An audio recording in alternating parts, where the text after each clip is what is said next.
What's up, Fight Fam? This is the Boxing Bros podcast. This is episode 3. I'm Caden, and I'm here with my co-hosts. I'll let them introduce themselves. You know who it is. It's Trail. G. TBE, baby! Yo, man, we don't need you trying to be Trills on this episode. Now, moving... There's only one Ray Trilly. Trills UK for this podcast. Yeah. So we're going to start with reaction to the Terence Crawford versus, I would say, Mean Machine. You know, I don't know the difference between Tom Shorts, Otto Wallin, Dennis Hogan, and now the guy TC fought. But what was your reaction to that fight? I'm going to start off with Trill. My reaction to this fight was I want to see the kid Mean Machine get a fair shot. He came over here with the jet lag, last minute, didn't get to be in the country for long. So I'm just making all the excuses that an American fighter would do if they went over there to another country.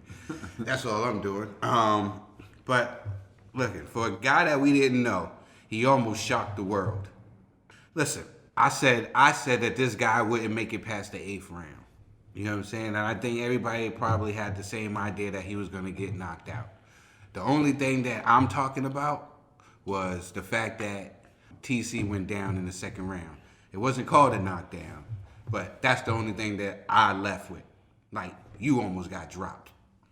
We did get dropped. You got dropped, but they didn't count it. But they ain't count it. They didn't count it. Nah, but that's what I left off. That's what I left with. That was know. memorable to me. You know what I'm saying? Especially if a guy that nobody knew of, that you bow Matt, and you were saying that you was gonna go blow him out first. And then first y'all said he was gonna blow him out. He was a nobody. Then y'all started mentioning, he fought in the Olympics twice. You know what I'm saying? Yeah, he ain't win no medals. You know what I'm saying? Just because you hold some bags at the Olympics. You know what I'm saying?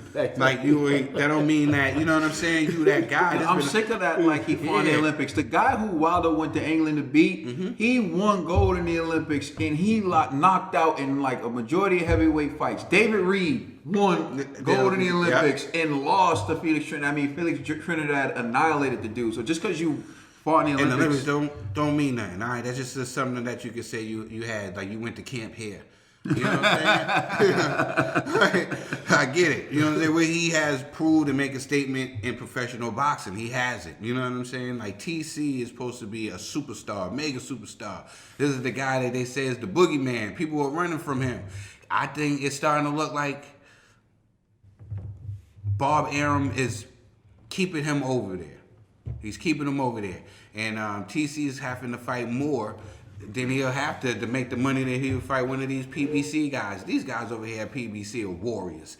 These guys is over here, they're locked in and they're fighting each other. And these are the 1, 2, 3, 4, 5 top welterweights, and 6 welterweights, and 7 welterweights. They over there and they all fighting each other. They're over there fighting each other. The best are fighting the best, sharpening each other's tips. You might beat one night, and the other one can fight somebody else, and then they will win. There's some dogs over there at the PBC, and I don't know if TC want to jump over there in that cage. He say he do. You know what I'm saying? But if he did, if he really wanted to, he would have left Bob Arum when he had that chance. If he really wanted to come over to PBC where them dogs was, Al would have gave him all types of money. You see, Mikey did it. You know what I'm saying? So it's starting to be like he re-signed with this guy, Bob Arum. When he could have went over here with these guys and locked in this dog cage and locked in with these guys. Sound like TC a baby champion. With these other pit bulls. You know what I'm saying? Yeah. If he was a pit bull, he had a chance to go and lock in with these other pit bulls in this kettle, but he didn't. He chose to stay over here at top rank, you know what I'm saying, be the only pit bull in there with some chihuahuas. That's actually how I feel. All right, G, what do you think of... I was ringing. I was going off. What do you think of Terence Crawford's victory? Shout out to Mike Vick. Over Kavalauskas. Hey, I differ from my co-host. I actually was entertained by the fight, and I think it's good for ESPN and Top Rank for casual fans to see, Terence not go through like an easy fight. Now I understand it should have been an easy fight. However, he made it entertaining. And so when you make it entertaining, like he made it entertaining? I say it's a combination of the two. You know what I mean? So it's like, The Machine, he came in with great counters and he was patient. You know, he didn't let the facade of a Terence Crawford dictate the pace, dictate how he was going to move. He had a game plan. He stuck by it, and it worked pretty good for a couple of rounds. You know, I-2, obviously we all seen it. It was a knockdown. It should have been a 10-8 round, whatever. You know, they were protecting Crawford. It's all good. I'm shocked that it was in New York, right? So they don't review rounds. Yes, it was in New York. Yeah. Oh, well, They don't have instant replay. damn, that's crazy. But that it still didn't matter because you know, Crawford got the knockout anyways. But I appreciated the fact that he made the fight entertaining. And I said this on the YouTube segment. Just like with the Ruiz AJ1 was entertaining. Just like the Fury Wallin fight was entertaining. Sometimes I don't need the A side to be spectacular over their, you know, unknown opposition. And not to mention too, when you think about it, you're the A side, you may not know much about the person that you're fighting. There may not be that much footage. So you coming in there thinking like, I got enough, I'm gonna watch this dude. And then you realize like, oh snap, yo, he's not fighting like he usually fights. I remember Bomac was saying like the guy usually fights more aggressive, but in the fight, he was really like patient. So Crawford's like, hold on, this is different, you know? So he had to make adjustments. And, you know, lo and behold, the adjustments that he made still worked out in his favor. So I'm not going to knock him in for making a fight entertaining. But you me personally, I knock him in if he goes the ultra safe route just to get the victory. Crawford didn't do that, you know what I mean? And I think Crawford did that for a reason. Because he couldn't. That's true too. You know what I mean? Yeah, homeboy wouldn't let him, Yeah, you know? And it's so timing. to me, I give him credit for that, man. It was an entertaining fight, so I'm not gonna knock Crawford for letting me be entertained. I'm not you know what I knocking mean? him, but the only thing I remember is him going down. That's what I remember. Yeah. I'm always gonna remember that.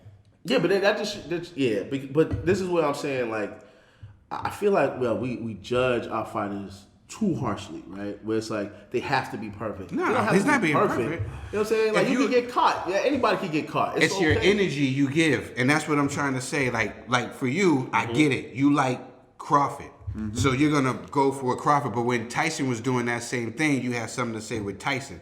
So this is me being objective. Tyson Fury. This is me being objective. You dig what I'm saying? I'm not picking a side just because I like Crawford, because everybody know I like TC. Like TC for years, you know what I'm saying? I remember when he fought Prescott. You dig what I'm saying? And he went up to 140 when he was the 135 champion to go up there to fight Prescott, and then went back down to 135. So I really, really rocks with TC. I'm just saying, you talk a big game. You talking about the number one, he's talking about that he's the number one welterweight. And he's the number one pound for pound. You didn't show me that. No, I agree. No, You didn't show me that. So now we're talking about two different things. You didn't show me that. And I'm not saying it wasn't a good fight. I'm just saying what I took from that fight is that he got dropped in the second round. I mean, yeah, He got dropped in the happens, second bro. round. I mean, yeah, but it happens. That's what I'm taking from the fight. Hey man, Like with you, when you diss Tyson Fury for getting cut, and he was in a tough fight with this kid Wallin. But remember, I never said You know it was what a I'm boring saying? fight. I You said know it what was I'm an saying? entertaining fight, though. But you were saying like, oh, how can it the same way? She was that same energy with TC. If you're sitting here talking that big talk and you pound for pound and you number one, and then you come out here, and this is what happens to an unknown. Let's give him that same energy. Like we would be when we praised him when he fought other guys. Like I praise him, so when he does good, so I'm gonna tell him when he does bad. You dig what I'm saying? I'm not just because, like some people say, I'm gonna vote for him because he's Mexican, or I'm gonna vote for him because he's black. No, I'm gonna just tell the truth, because that's what I said needs to be happening more in boxing.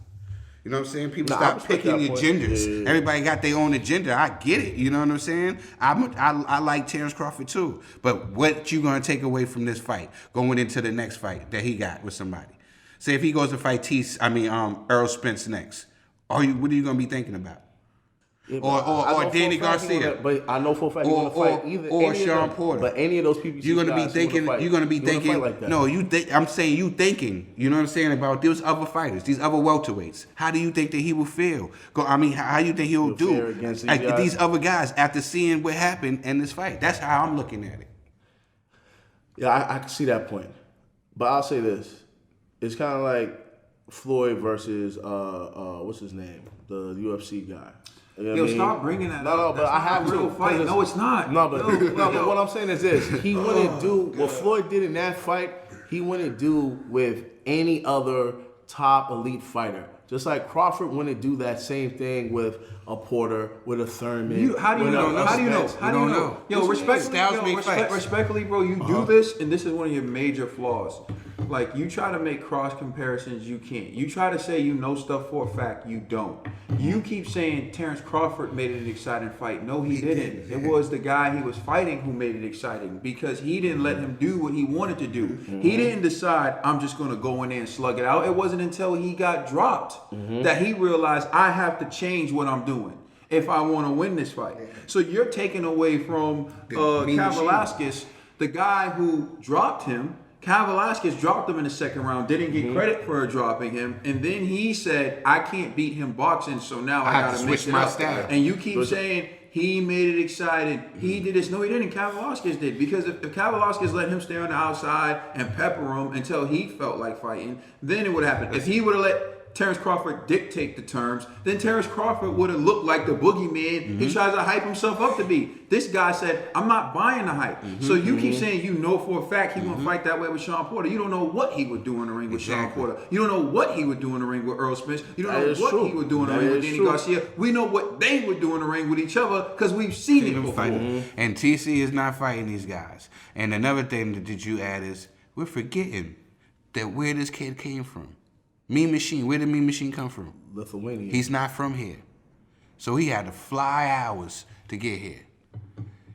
And the fight, and to put on the fight that he put on, and when he dropped TC, he thought it was a knockdown. He put his hand up, did one of these, he thought he got him. And they didn't give him that. It made him fight a whole different type of fight. I just want to clarify. He I don't fight know the way if he was fight. coming from Lithuania. It says his residence is Oxnard, USA. Okay. So, Yeah, and then they say he trains with, what's his name? yeah, Lomachenko, yeah. So, Well, this kid, God, he showed that he had some heart, and he wasn't intimidated at all. I think I actually sent that out in a group text. Like, he wasn't intimidated. He didn't come to lay down. He wasn't just gonna let this be the TC show. You know what I'm saying? And that's what these guys thought. They went in there thinking it was going to be a TC show, and then everybody wanted to not mention the fact that this kid dropped him in the second round. If this happened to any other fighters on the PBC side, they would. I'm just saying, keep the same energy. I just want everybody to keep the same energy. No more favoritisms. Let's just call it how it is. You know what I'm saying? My beef is not with the boxers. My beef is with the system. It's with the promotional systems and stuff like that, because they're allowing people to use this stuff as an excuse. You know what I'm saying? Right, just so we can move on and like keep with time, not going on a long-winded rant, just one sentence, your reaction from the fight was what, Trill? Non-impressed with TC. Want to see him in there with somebody better. G? Wasn't impressed with the boxing IQ, but was impressed with his will to win. Ned, did you even watch the fight? I did not watch. Okay, Moving then be sound. My reaction to the fight was he's not the man they promote him to be. All right, so moving on to the next subject. I like that. Terence Crawford claims that he's moving to middleweight. And I have the direct quote. Just give me a second to pull it up. What is happening? Terence Crawford's direct quote is that basically he's moving up to 160 and he'll fight anybody at 160. So he said, I'm going to 160. Whoever is at 160, I will fight. I'm not playing. I'm going to 160 for my next fight. He said that before his fight with Velasquez, and so based on his performance last night, Don't do do it. you think TC should make the move to 160? I'll start this one off with G. Man, listen. Don't do it. If you get hit like that with 147, imagine 160, a dual 160 pounds of muscle hitting you like that. You know, like I don't even think he should move up because it's not like he dominated 147. You know what I'm saying? So he still has a lot of great fights that his fans, like just boxing fans in general, wants to see him accomplish before he moves up. I don't even think he even has the size to move up to that weight, to be honest with you. I think that's real dangerous for his stature. Yeah. Yo, I'm being honest, man. I don't like saying this, yo, but it appears we may have a ducker. You know what I mean? Because if you trying to just move up to 160 and you're not even trying to step up and fight any of the top dogs in 147, then I feel like you're running, you know? And so unless he's truly saying, like, there's no way I can get a fight with PBC fighters, I have to come to the conclusion that you don't want that smoke. And so you rather fight unknown people at 160 in under top rank than to at least get even the 160 fellas in whatchamacallit, in either PBC or the Zone, you know? So I think I can't blame him, man. I feel bad for TC, I'm being honest with you, because he's in a horrible predicament. He should just go to PBC, man. That's just my honest opinion. True. I was just, when he said 160, that was so hilarious.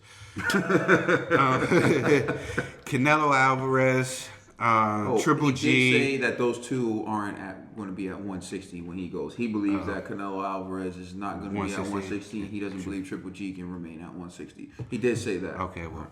So I ain't never seen 160 his whole career. Like, what is he talking about? Yes, Triple G needs to go to 168 or something. But then let's talk about the other guys then. You got Danny Jacobs, you got Boo Boo, you got Charlo, and I don't even need to... Jamal Charlo, Demetrius Andre. Listen, okay, you want to do a fight that's height to height, right? Devin Vinchenko. Derevinchenko? Wow. Rev. He don't even want it with him. You know what I'm saying? And I'm not even going to go. Eback Jr. and many others. You know what I'm saying? If anything, he should have been saying, I'll go to 154 to fight somebody. That's what I'm saying. You know what I'm saying? Way safer. Like, there's a belt that's vacant, I think. The WBO belt is vacant or something. Maybe he can fight, because Mangoor is going up to 160. So maybe he can fight. Yo, is this like an early April Fool's prank or something?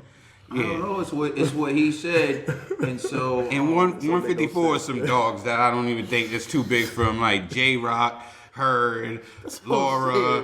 You know what I'm saying? Mangawa, and looking. I don't see what he's doing. I can't even take this part. I can't even. Oh man, there's no way. What did you say, Kaden? Before we ended the last part of this, what we said about TC? He's not who we thought he was. Yes. Yeah. That's big. Yeah, it is. If he it's think like he could be this. If he think he can go up to even like his body is just making it to 147. That's what I'm like saying. he's just looking like he don't look the part at 140. I had a problem because I thought Danny wasn't looking like a 147 pounder. Now Danny is actually a full 147 pounder. When he fought Canelo? No. When Danny fought those two guys, Keith and Sean, right? Oh, come on, see, he looked still, even though he still looked small. You dig what I'm saying? It was like those fights should have been at like 144 or 145. You know what I'm saying? But that, you know, people are gonna get on me. People are gonna get on me. Nah, you actually right. But you're right though. You know what I'm saying? It takes time. Yeah, it takes time to fill into a weight, and I'm just starting to see that with TC starting to really fill into a 147. Now you talking about going to 160? 160, outrageous. Don't even do that, like, cause look, that was the problem with Mikey. Mikey wasn't even a 140 pounder. Yeah, exactly. You know what I'm saying? But he wanted to jump from 135 all the way to 147. That's a perfect example. You know what I'm saying? Yeah. You know? Now he couldn't do it. He couldn't do it. So listen, I just think TC, man, you just focus on trying to make one of these fights happen with one of these other guys. If not, just fight Lipinets. Lipinets will fight you. You know what I'm saying? Sergey Lipinets. Yeah, well, I obviously agree. I don't think he should go to 160. I think this was talk to make him seem more like the boogeyman. You know, the talk about can he beat Floyd Mayweather Sr. in his prime. Senior. And then the talk about like him moving to middleweight. But I could see him moving to middleweight.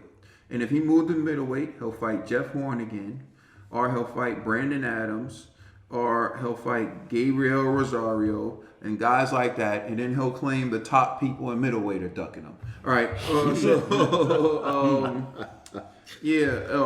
Another thing that Terence Crawford said in an interview, when he was actually being interviewed by Andre Ward, he said if he retired today, he'd be a Hall of Famer the very next day. He'll be a Hall of Famer tomorrow. And so basically my question to you guys is TC a Hall of Famer? Is Terence Crawford a Hall of Famer? Yes. And so I'll go to Trill on that since he's already answering the question. I was gonna say the same thing though. I jumped up. Exactly. Sometimes what I'm starting to learn now about certain things is certain moments. You get in the Hall of Fame for moments, and he has a moment, and his moment is being the undisputed champion at 140, and that was his moment. You know what I'm saying? So I think just alone because of that, and then going to 147 and becoming the champion, just because of having all those 4 belts at 140, that gave him that moment. But not because you was that dog, you was that guy, even though you are a dog, but not because you was that guy, you know what I'm saying? You're getting in there because of that accomplishment that you did. I actually agree 1,000% with Trill on this one, you know. And the fact that he's with Bob Arum, I think it even helps, you know, because they're going to paint a picture like they're doing right now. Like, everybody's scared of him, this, that, and the third. So the boogie factor's in there as well, you know. And I don't know, it's just, you know, Top Rank, they do a good job of hyping their fighters, you know. So, hey, man, yeah, I can see that if he retires right now, yeah, he's going to the Hall of Fame. They know how to sway the public. Exactly. Well, I'm glad I disagree with you guys. When I look at his resume is fluff and stuff. That's what I would like to call it. So you look at like some of his biggest victories, right? He beat, for example, Prescott. When he beat Prescott, he was 26-4. Prescott's claim to fame is that he knocked out Amir Khan, but really, what does that mean? We've seen everyone knock out Amir Khan. Well, he was the first one to knock out Amir Khan. Yeah, but Amir Khan had a lot of things going on with that too, and I gotta give Amir Khan that. He was doing the fast and stuff, and it was during the Ramadan and stuff. He wasn't even supposed to be, And so he was 26-4 when he beat Prescott. Prescott was 26-4, but Prescott's record now is 31-18. What the? Yeah. So like, is it? And he's been knocked out 6 times. So is that really an accomplishment? Well, when he fought him, he was undefeated though. No, Prescott was 26-4 when Crawford beat him. So he already had 4 defeats. So once again, it's not like you were fighting a world beater. He beat Ricky Burns. And Ricky Burns was 36-2-1 at the time.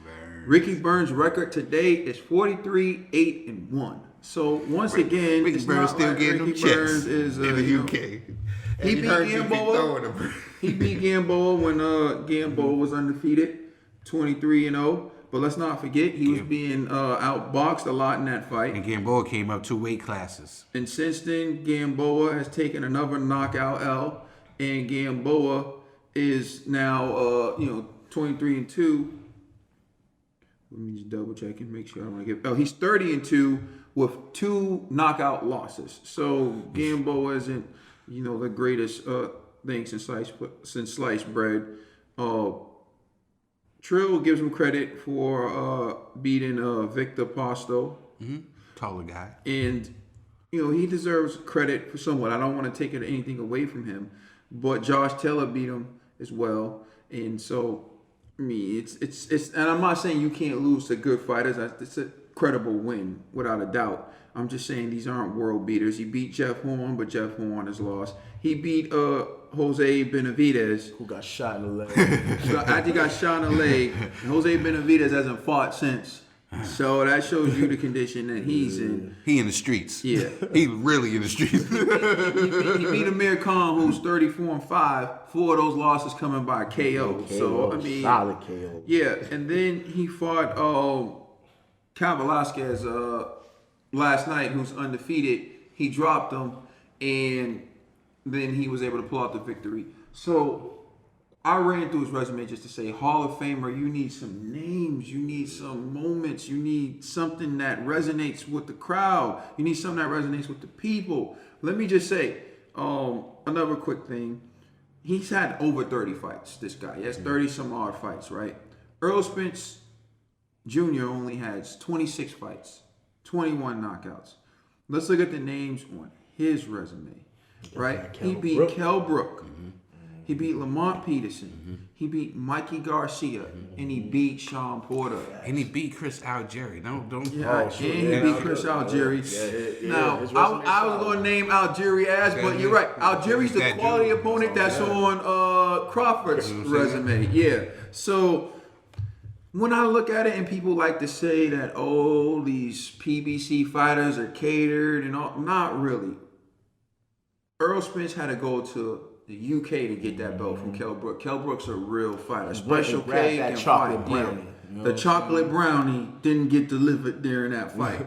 No, but all I'm saying is I really don't know if he's a Hall of Famer, man. I'll be honest.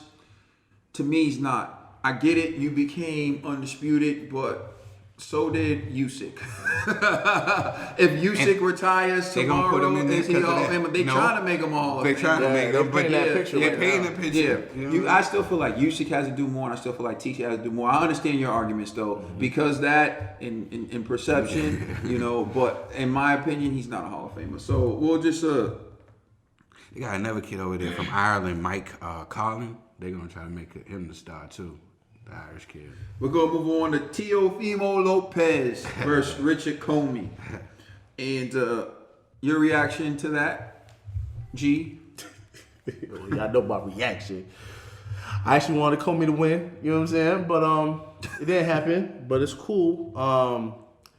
It still was an exciting fight, and shout out to Lopez for getting the victory.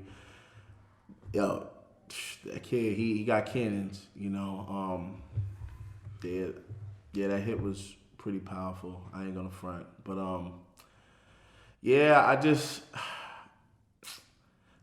know what y'all gonna say. I'm trying to word this the correct way. I expected. Nah, I don't want. This isn't hate. I'm just trying to. I was expecting more from him on how he was trying to survive. I don't know. I felt like he didn't. It just seemed like rookie mistakes, you know. And so,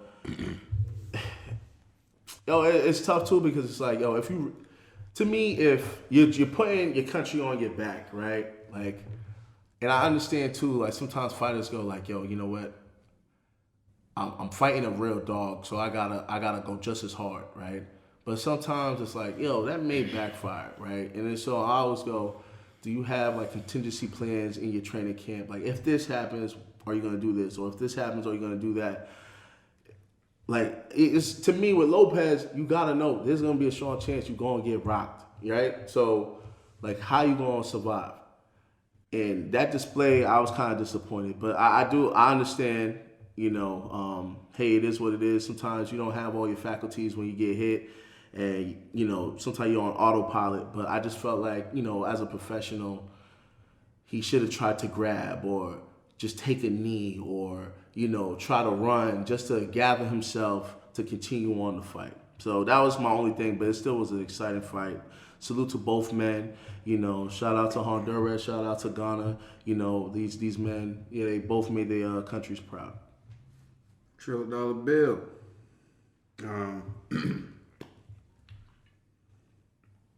Lomachenko is the Ring Magazine champ. And he has the WBA and the WBO lightweight belts. Number 1 champion at 135 was Richard Comey because he had the IBF belt. I say that to tell you that for him to be number 1, They were basically Bob to let you know that this guy, he had the tools. You know what I'm saying? He just got hit by a punch. You know what I'm saying? And it's dangerous. Even Teofimo Lopez did the interview where I was showing y'all the interview. He was like, he didn't think the fight was over either. He was like, this is the type of guy who gets hurt and then he comes back and hurts you. He was like, so while he was sitting there coming at him, so this lets you know that this guy was coming to win. This guy was a fighter. They was actually setting it up for Lomachenko to fight him. Bob Arum actually had seen an interview where he was like, oh, well, people talking, he wasn't giving Teofimo Lopez no chance. No credit, yeah. You know what I'm saying? That's why I think that this was impressive. Number 2 in that weight class is Devin Haney, and number 3 is Teofimo Lopez. I think that has to switch now. I think that this kid, Teofimo Lopez, should go back to being the number 1 under Lomachenko, where Richie Comey was. That makes sense. Yeah, I think he should. I'm impressed. As long as this kid can keep his outside life in check, because we know like that really, because when that was going on in his outside of his life and he's went in the ring, he showed that. Mm-hmm. You know what I'm saying? We're getting a chance to grow with a champion right here. We get the chance to experience something, you know what I'm saying, and ride with this champion right now. I just think he's on the wrong team. I think he's on the wrong side right now. I think he need to go to PBC. That's just how I feel. Just for hearing the way Bob Arum was talking, the way they treated him after his fight, he just won the title. You trying to tell him, let's come in here and do photo ops with Lomachenko. He's telling you don't want him. You know what I'm saying? You already showing disrespect to this young champion. Let me do my backflip in peace. Exactly. That's just how I feel, man. I just feel like Richie Comey came out there to win. He was coming. When they first started, it was like it was no fill out process. Richie Comey was like, I'm making it a short night. It was like Richie Comey had somebody waiting in the car for him. You know what I'm saying? He was coming out throwing the leather. He was coming, yeah. He caught him with a right. If you look he already bruised his nose. He already bruised Teofimo Lopez's nose and under his eye. You know what I'm saying? He was coming out there willing to hurt this kid. And when they exchanged, Teofimo Lopez's punch got there sooner. You know what I'm saying? He didn't go all the way down and try to catch himself, but he went down, and then he should have took a knee then. Yeah, facts. But his pride in wanting to get back to it, he jumped up too fast. Still didn't have his faculties there. You know what I'm saying? When the fight was going on, he tried to come in and see that he came in and got hit with a left hook. So he put his guard up, trying to look where he could punch through it, because Richie Comey knocked somebody out one time when he got hurt, and the dude came in, bah! So Lopez was thinking that was going to happen again. But, like I said, Richie Comey is not done. He still be there, give a tough fight with anybody else. I would love to see Richie Comey in there with Devin Haney. I think Devin Haney need a fight like that with a guy like that. You know what I'm saying? So we can really see what Devin got. You know what I'm saying? I got Devin in that fight, 12 rounds. But I would love to see Devin in a fight with a Richie Comey. Ned, you watched the fight? No, I did not. Moving on. I thought it was an impressive knockout. And I'd love to see Teofimo Lopez in there with a better opposition, preferably Lomachenko. Which brings me to the next thing. Lomachenko said he would fight Lopez if he got a belt. He kind of pulled who's this guy? I don't know who he is. Let him get a belt first. Well, that happened last night. And they put them in the ring together and they took photos with one another. Teofimo Lopez didn't look too happy about it. Not at all. My question is, will the fight actually happen? Will we see Teofimo Lopez versus Vasyl Lomachenko? I should swap it, I guess, because it matters who you say first. Will we see Vasyl Lomachenko versus Teofimo Lopez in 2020? And I'll start this one off with G. I definitely see it happening in 2020, and the reason why is because they're setting it up. So they're painting a picture. Like, they bring you in the ring for a reason, because they're like, all right, this is how we're going to sell the next fight. So, yeah, I know for a fact Bob is thinking, yo, we need them subscriptions. This is how we're going to do it, you know. And, you know, Lomachenko would gladly do it because, why? Now he has a belt. So then now that could go under his resume. How do I know that Lomachenko would gladly do it? No, you make statements like that. I don't know that Lomachenko I'm gonna say, this is what Lomachenko said. All right, so Lomachenko said, yo, get the belt. We're gonna We've make it heard happen. people say that before and not gladly do it though, right? But now he went in the ring, so everything is We've happening. seen that before, and it's not happening, right, bro? But I'm just saying, I'm just saying, stick to the rivers and the lakes that you're used to, bro. Yeah, but everything All right. is in place to establish this fight for 2020. So I believe Bob Arum wants this fight. ESPN definitely wants this fight. I think it's just gonna happen. You know what I mean? Like, and it benefits both parties. So I don't think either side will say no to this fight. You know what I mean? Like, why wouldn't Lopez want that? You know, to defeat, you know, Lomachenko, and Lomachenko gets to get another belt. So it's a win-win for it's a win-win for both parties. So, and they're all under one stable, so it's gonna happen. True. Hey, everything you're saying, G. And in a perfect world, I don't see it happening. Not after what happened last night. That kid Lopez was not supposed to win last night. They had set it up for him not to win last night. That was supposed to be Richie Comey's moment. Even to the build-up of it. They were showing nothing but Richie Comey, him crying, him showing how much of a champion he was. And Bob Arum went on record. When I say going on record, that means when I see you on Fight Hype or I see you with talking to Ellie Setback. When I hear you talking and you doing these interviews and you're talking about you're showing your dislike for the kid. And you're praising how Comey has power in both hands and all these good things about Richie Comey. And you're just saying like, oh, this kid, we got to see about this kid. I don't think that Bob Arum likes this kid, and I don't think that Bob Arum will give him a chance to knock out his cash cow. Even after seeing that fight, I don't even think Lomachenko is that type of size. Like they gonna probably wait and let Teofimo Lopez go to 140 because how big. I don't see that fight happening. I think unless that's on their terms.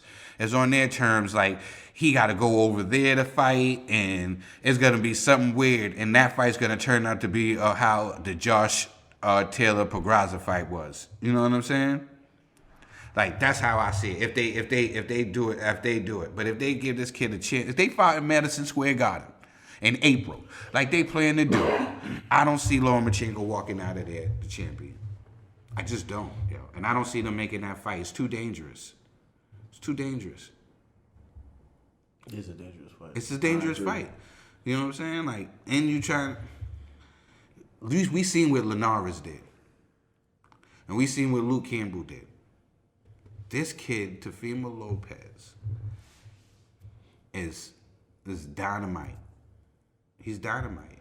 You know what I'm saying? And as long as he can keep the things going outside of his family, you know what I'm saying? I think they're doing it like Eastern Europe. I actually see what you're saying. Like, I think they would do it like that. Yeah. I mean, they'll do everything to make it in Lomachenko's advantage. But I still think the fight's gonna happen, though. I want it to happen. I wish it would happen. You know what I'm saying? But I just, for some odd reason, I don't see them putting him in there with this guy. I think they're gonna do something about, like, you know, he's gonna go down to 130. You know what I'm saying? Because he's a real. I don't know. What do you think, Hayden? I don't think we're going to see it in 2020. All right, so moving on to the topic. Anthony Joshua broke pay-per-view records. He sold 1.6 pay-per-views in the UK. And the record was 1.7, I believe, 1.7, 1.8. He didn't quite break the record for buys, but because the pay-per-view was £5 more than the normal pay-per-view they have in UK, he broke the revenue generated for a fight in the UK. So he broke that record. DAZN also had 200,000 new subscriptions for the Ruiz-Joshua rematch, and so the fight generated over $50 million. And so, what's your reaction to that? And now starts one off with Trill Dollar Bill. I said who was the main winner before this. I said this. Eddie Hearn. Eddie. Good business doing this, Eddie. Good business doing. We know who the man is. G. Oh, damn, that was quick. Yeah, I'm not surprised. You know what I mean? Like, this makes sense. You know what I mean? Because people wanted to see the rematch. This rematch was serious. It was literally like, this could be the make or break of the heavyweight division. So this fight was huge, you know? So I'm not surprised that, you know, the UK pay-per-views were that high. You know, this is, for one, AJ always sells like over 1 million anyways in the UK. And the fact that this is the first time seeing like AJ get defeated and now redeeming himself, that's humongous. It's humongous here in the United States. So I can only imagine what it was in the UK. So I'm not surprised by those numbers at all, to be honest, yo. Salute to AJ on this one. Ned, the cameraman. I know you got something to say about this, so go right on ahead. All I want to say is put respect on my man AJ's name. Earlier this year, somebody at this table was talking about giving someone we're not going to mention because he's not on that level financially. He's not that A side. He's not that draw. They was like, give him 50-50. He don't even deserve 10%. Take that 5 and Take that 5 and go. That's all I'm gonna say. What 5? What 5? 5%. That's it. Wow. You take what we give you. I think that it shows AJ's star power, and I actually think it shows that he may be becoming the face of boxing. He may be surpassing Canelo. I think when you look at how much revenue he generates in the UK and the fact that he added 200,000 additional subscriptions to DAZN in the US, and then the fight wasn't being shown at prime time during the US. And I actually know people who were like, I can't do something on this day because I need to watch this fight. And I was one of those people. I'm like, look, man, if you want me to do anything in between this time, it's not going to happen. I must see this fight. I think if Anthony Joshua ever fights on prime time in the U.S., the right fighter, it's gonna sell well. So I think Anthony Joshua's moving toward, and I do believe he's going to be the number one highest paid boxer in Forbes. I think he's also moving into that territory where he may be the highest paid He's athlete. definitely number one this year. Yeah, I think he's going to even be possibly the highest paid athlete in the world because he fought Ruiz, and I believe he got around 30 million for that, and then he just got 85 million. We're talking Mayweather numbers now for like a year. I think that's very impressive, and I think that only highlights who the star of boxing is. And like, if you don't know, you know now. Now you know. You know what I mean? Like, so Yeah, I'm gonna be honest. I think he already surpassed Canelo. Huh? Like, no, not until this year. Last year, No. I'm talking about now. This year, he's Well, yeah, it would be this year. Yeah, that he's surpassed definitely Canelo. now. He's number one. Like, it's easy money now. You know, It'll be- Canelo didn't get those subscriptions for DAZN. You know what I mean? When you think about He it, got them some. he ain't get them But, you know 200 what I out. You know what I mean? Like, that's a lot. You know, so That is. yeah, that's a lot, bro. No, Shout out to well, AJ, no. man. And this, remember, AJ is from AJ. the UK, and he got AJ. Americans to subscribe. He to got the show. Africans too. Oh yeah, that's oh yeah. We Africa factor went that in. crazy. Yeah, Africa like, went Yeah, I crazy. don't- They had a He big got parade. women too. Women got out here parade. buying them subscriptions, yo. No. The way he made it sound like it was some women out here buying those subscriptions. But it was true. A lot of women was hitting us up on our shout outs to all the people that hit us up on Facebook, Twitter, and Instagram. There was a lot of women saying that they liked the fight, that they was watching the fight, that, you know what I'm saying, that everybody was tuning in, like, oh, how do I do the subscription? Something, can I put it on my TV? Everybody was into this, you know what I'm saying? AJ definitely did his thing. He's a force to be changing reckoned the with. sport, man. He's no, just- and then think about this: I'm just saying. AJ versus Wilder and AJ You know, versus Fury. Yeah, those fights. That's gonna Bruh. be right. Yo, AJ's that dude. He's dude, gonna be- dude. he's gonna you know be- what I'm saying? Yeah. If when he wins against these guys, then it's gonna catapult I him don't to know about that now. another world thing. Because not only do you gotta bring the people in, you also gotta win, and that's one thing that my man Canelo has done. You know what I'm saying? He's still winning, and even though we might say, oh, they talk about Billy Saunders next, still another win and another belt. Yeah. You dig what I'm saying? So not only do you got to put them in them butts in them seats, and we know AJ does that, but you also got to continue to win. AJ the man though. So that brings us to the next topic, which is criticism of AJ's performance in his win against Andy Ruiz. You started off. We've heard Tyson. Well, no, we heard Deontay Wilder criticized and said he used the grab, jab, and hold method. We also heard Leonard Ellaby says nobody wants to see a heavyweight box, which is ironic because he's a part of the team of the greatest technical boxer I've ever seen, which I found to be hilarious. And we've heard a lot of people criticize Anthony Joshua. So my question is, what are your thoughts on the criticism of Anthony Joshua? And Tyson Fury responded, and here's what Tyson Fury said. He said, "Fair play to AJ. He outboxed a fella who knocked him out before. It takes a lot of guts and boxing ability. I thought he looked fantastic. I've heard the criticism by everybody, but this game is about winning. I don't care if you win by an inch or a mile, or you win by a knockout or 1 point. Winning is winning. No one wants to lose, and I'd rather win and stink the place out than lose in a very entertaining fight. So fair play to Joshua for doing that." That's Tyson Fury's response. G, what are your thoughts on the criticism of Anthony Joshua? Victory. I'll say this. I feel like the judgment's misplaced, to be honest with you, because I feel like we're judging AJ for doing what he was supposed to do. The energy should be more on Ruiz for not doing what he was supposed to do.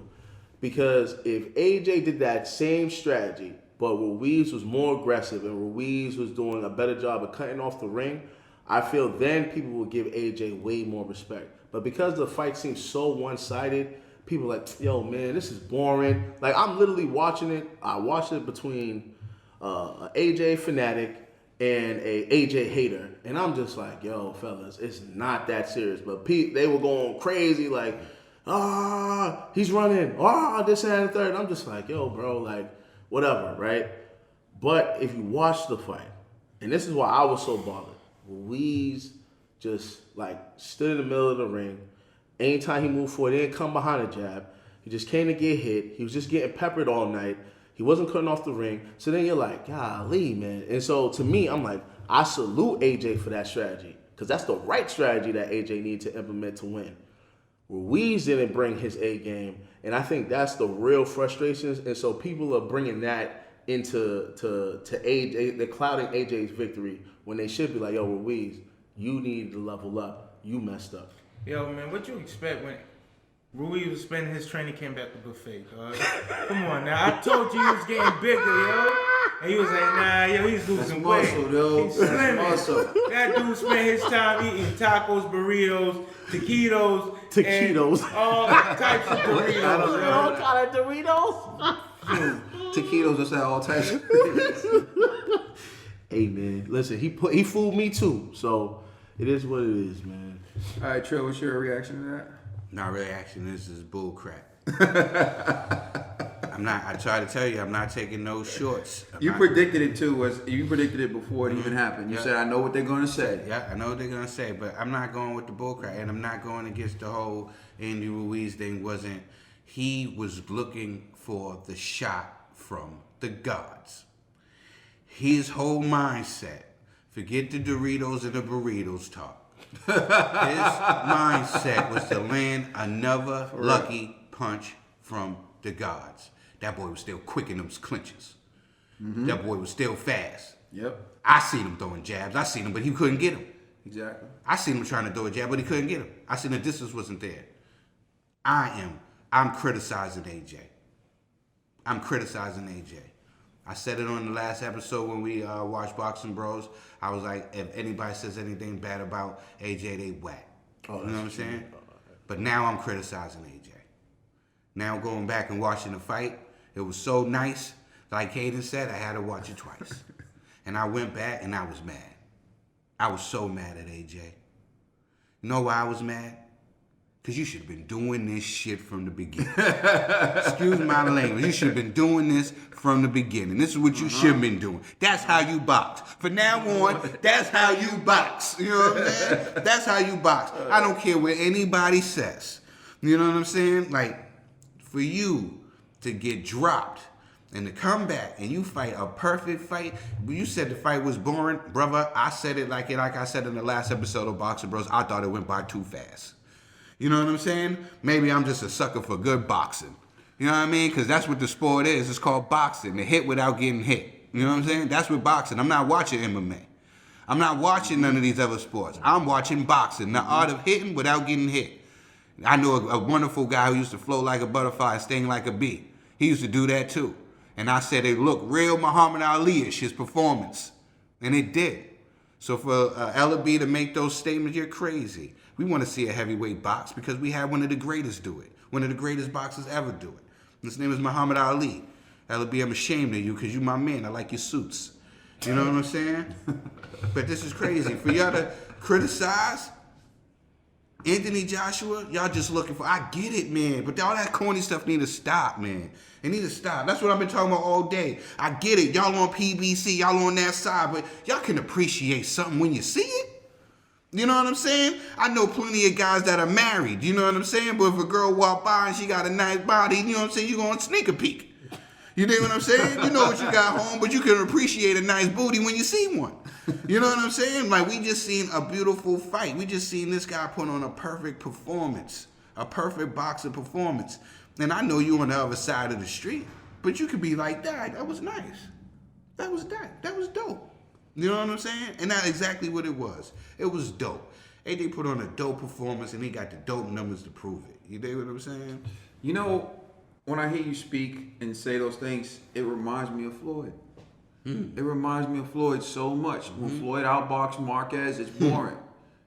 But then the same PBC guys would say it was a masterclass. Yeah. So, right, when Floyd does it, it's a masterclass to those PBC guys. But when Joshua does it, it's boring. Exactly. Right? And so, Ellaby, for example, he knows he can't say nobody wants to see a boxer, so he says no one wants to see a heavyweight do that. Mm-hmm. They want to see a heavyweight knock someone out, strategic, right? Because he knows that he is a part of the team of the best technical boxer that ever lived, right? Mm-hmm. And so to say nobody wants to see Anthony Joshua box, like I said, I watched the fight multiple times.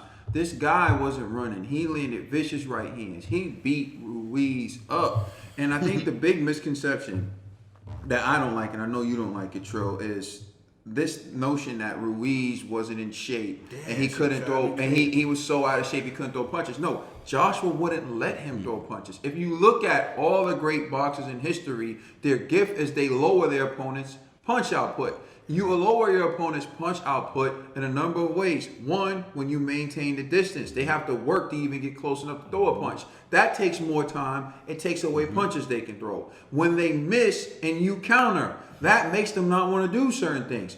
Derek Chisora, for all the, fluff and stuff that he presents to the table, he said something that was very intelligent that shows me he knows boxing. He said Anthony Joshua took away Ruiz's double jab and he had nothing. So when you say he didn't throw any jabs, it wasn't because he couldn't throw jabs. Joshua looked at the tapes and said, I'm taking that away from him. Bernard Hopkins said this after he beat Felix Trinidad. He said the man had a left hook that'll drop a horse. He said the man had a devastating left hook. So what do? I take that away from him. I take that left hook away from him and see what he can do with all these other weapons, right? Every boxer knows you diffuse the person. You take away what they do best.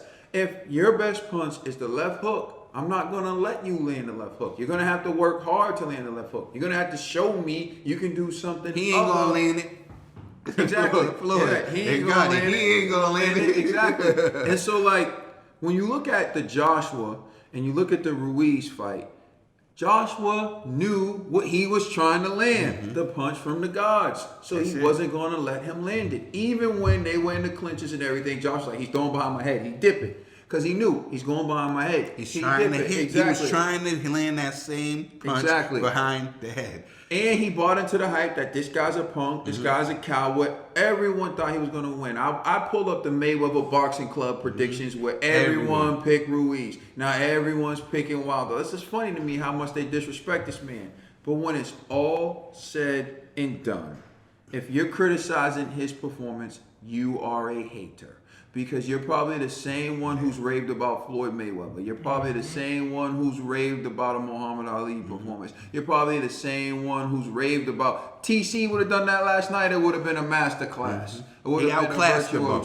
He outclassed the bum for 12 rounds. It's impressive what TC did, right? But if Joshua would have beat Ruiz like that, in the second fight, it would have been like, oh, he still got dropped, and he still looked whatever, he still looked vulnerable, but Deontay gonna kill him. Exactly. So like, you know, it's funny when you see the hypocrisy in certain ways that PBC, particularly the PBC following, choose to praise someone. But like you said, man, You gotta stop the bias, man, because the bias is because it's controlling casual fans.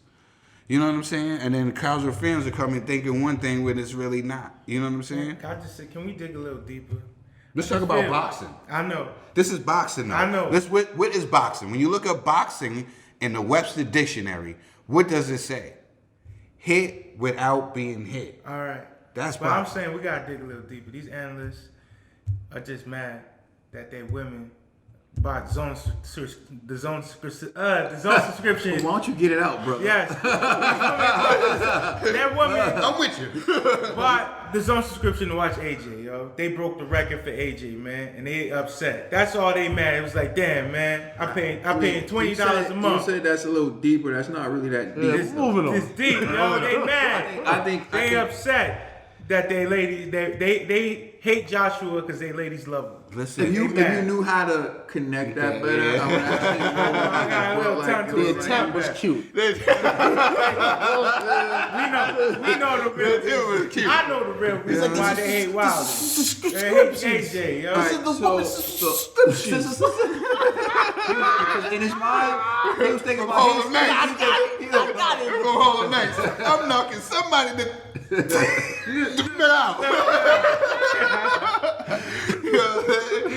just didn't think that word was gonna take that much the subscription, it was Yo, that's just taxing on the crazy. mind. I just don't- Tongue twister, right? I just don't like that everybody gotta pick sides, yo. Just be like, you don't have to pick sides. So it kind of brings me into the next thing I'm going to ask was, should Ruiz claiming to be out of shape tarnish AJ's win? It tarnishes. Should it? It tarnished Ruiz's legacy. yeah. I'm saying, should Andy Ruiz claiming to be out of shape tarnish Anthony Joshua's win? No. Not at all. Not at all. I think it's what we all agree. You know why? Why you think it tarnished Floyd's victory over Pacquiao? Because Pacquiao was like, oh, my shoulder My hurt. shoulder. You know what I'm saying? Like, this is where Depends on who you ask. Some people want to believe it. Listen, man. It's like, you signed up for this fight. You was smiling and everything before this fight. You was talking all this big stuff before this fight. You thought that you was going to land a lucky punch from the gods. This does not take away from it. This is a masterful performance.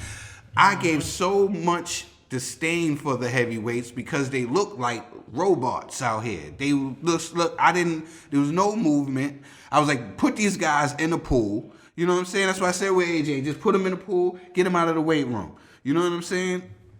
He did everything I asked for. There's no, and anything that's hurt Ruiz. Ruiz with the excuses, it makes me not respect you. All you had to do is say, yo, I tried to go in here and land a big punch like I did the last time. I had the wrong game plan, and then I would have been like, do it again. Mm-hmm. Now you came in here saying, oh, my way, I don't want to see it again. Just like with the Pacquiao-Floyd thing. Once Pacquiao said, oh, my shoulder, I don't want to see that again. You know what I'm saying? Oh, you know what I'm saying? Once you start coming out, see the rematch. like, I don't even want to do it again. You know what I'm saying? Like, I really don't. Like, that's crazy. It's like beating my kids in Uno. You know what I'm saying?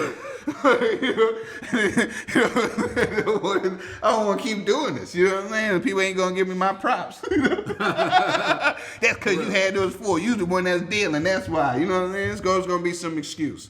You know what I'm saying? Give this guy his credit. Like I said the last episode, I went on the rant. Give this guy his credit, man. Give him his credit while he's here. That was a great performance. All right, so G to G. All right, and this is G, the Wilder supporter, right? And I have to be real honest. Wilder supporter. Yo, I have Not to be you fake honest. Wilder I'm supporter. telling you this right now. When AJ lost to Ruiz the first time, it wasn't just me who said he needed to implement that very strategy that he did on the rematch. yo, I'm telling you, every Wilder channel, even like channels that were pro AJ or anti AJ, everyone was saying the same thing. It's like the world knew what AJ needed to do to win. Exactly. And he did it. So you gotta give him credit for that. You know what I'm saying? Like, you have to give him that credit. You know what I mean? It's like, but once Ruiz, I'm being honest with you. You know what's funny? I didn't believe what y'all said about Ruiz's strategy. I still don't believe it. But what I do agree is he should have said it. He should have said, you know what? I messed up with the strategy. We came in heavier. The goal was to muscle him in the clinch, was to overpower him. It just didn't work out the way we had that we strategized in the gym. Then people could be like, all right, you know what? You messed up. You know what I'm saying? Like, I'm like, all right, it happens. I would be willing to see the trilogy if that was the case. But you told the world, yo, I trained myself. You know, I didn't have a real training camp. You saying this, and mind you, he said this in front of his trainer. Like, he's standing side by side with his trainer, and he said that. So, now you was there when I was watching. You know how disgusted I was? Yo, it hurt me, yo, like for real. He spit out his pizza, dog. He was like, yo, I didn't have pizza. I did spit out my fish and chips. You know what I'm saying? So I was like, is he serious? You know, and then like to me, it was just like, and I understand when boxers come up with excuses. Sometimes, like, I don't like excuses, but some excuses you could go, yeah, that makes sense. That excuse was, to me, now you disrespected everyone. Like, it will forget you. You disrespected your family. You disrespected the United States. You disrespected Mexico. And again, you disrespected the fat boys. You know what I'm saying? You disrespected the fat boys. You disrespected the fat boys. Most importantly, you disrespected boxing. Bingo. You didn't take it serious enough where this is your chance. Yo, again, you have all of these belts, right? But you know how people think. You got to defend it for people to respect it. And instead of you going in there, giving it your all, you going to tell the world, like, yeah, yo, I was training myself. I wasn't really going hard like I wanted to. I didn't have the training camp, the ideal training camp like I should have. Once you say all of that, I don't even want to hear it no more. I don't want a three-piece. I'm being honest with you. I don't even care to see Ruiz anymore. You know, because it's that bad. Because now it's like, well, have you always been like this your entire career? Like, has weight always been a factor? You know what I'm saying? Like, do you really want this? Like, you know what I'm saying? Like, and so people don't want to, like, because people buy into, like, the story. And if your story is, yo, I'm just lazy, nobody want to buy into that, man. People want to see, like, yo, you started from the bottom where the ground is, and you worked your way up and became, like, the heavyweight champion of the world, and you stayed there. You got up there, you got lucky. Because now I can safely say this, you got lucky. You know what I'm saying? Because the first time, like, nah, that wasn't luck. Watching the rematch, I wish you luck. You know what I'm saying? So, you got lucky. And then instead of you saying, like, yo, man, I got to prove to the world, like, I'm the real deal. You showed up like a sumo wrestler, bro. He literally showed in that ring. He came in that ring over 300 pounds. I know people like, oh, it was like 280. Nah, bro. Coming from a fat boy. Remember how he's like, he knows weight his size? I know the weight of a fat boy. I was right too. And I was right on this one. He was 300. You know what I mean? He came in that ring. He was 357 pounds. Ruiz came in a certified fat boy, and I was like, yo, he just played me. Knowing all of this I done did for this dude. I'm on camera defending you. I'm on camera, bro. Like, I can't take that back. You know what I'm saying? Like, I can't even forget it. Because at any time, y'all could be like, pull up the tapes. You know what I'm saying? So now he's got Episode 7. So now I just gotta eat that. You know what I'm saying? So now forever, I just gotta eat that. And so to me, it's like, he did a disservice to himself and to everyone that supported him and believed in him. Like, and there's some credible people, trainers, fighters, like, he hurt himself. Hall of Famers. A lot of people were rooting for. Yo, literally, I was telling Ned this on the way here. When they asked David Haye who's gonna win the rematch, right? And David Haye and AJ are like this, and literally, yo, David Haye couldn't answer the question. Like, you know, that's his fellow UK compadre, and he just couldn't answer the question. That's how torn people were. Where it was like, yo, AJ could really lose this. You know what I mean? Like, a lot of people were afraid for AJ. People were like, AJ, don't go immediately to the rematch. Take a tune-up. Do this, do that. A lot of people that had AJ's back was worried.